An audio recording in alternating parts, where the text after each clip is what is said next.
Chapitre 6.1, partie C, l'analyse des graphiques des réactions.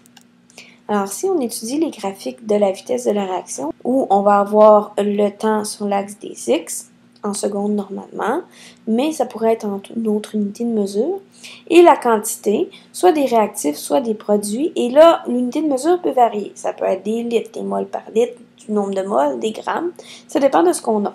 Mais l'allure des graphiques va toujours être semblable. On peut calculer la variation de la quantité des réactifs en fonction du temps. Ici, c'est la courbe rouge, donc la courbe ici qui descend. C'est normal que ça descende puisque c'est des réactifs, donc j'en ai beaucoup au début, et plus la réaction avance, moins je vais avoir de réactifs puisqu'elle se transforme en produits. La variation des produits en fonction du temps, c'est la courbe verte. Au début, je n'ai pas de produits, et plus la réaction avance, plus je vais avoir de produits qui vont apparaître dans ma réaction. Si on fait une étude de la variation des produits par rapport au temps, donc de la vitesse de la réaction, en fonction des produits.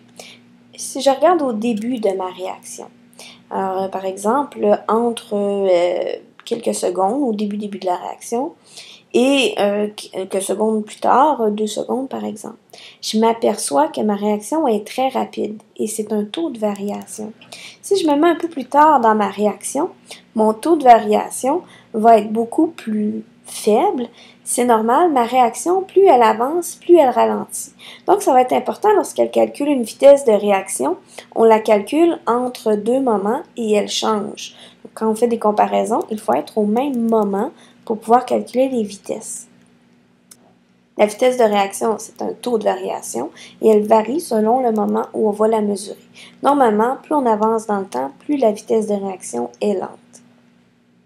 Si je fais la même chose avec la variation des réactifs en fonction du temps, c'est le même principe. On s'aperçoit que notre taux de variation est négatif. Ça revient à notre moins qu'on doit mettre en avant pour avoir une vitesse qui est positive, mais c'est le même principe. Plus on avance, plus la réaction est lente. C'est normal, j'ai de moins en moins de réactifs à se transformer et on va voir un peu pourquoi la vitesse de la réaction change dans le prochain chapitre.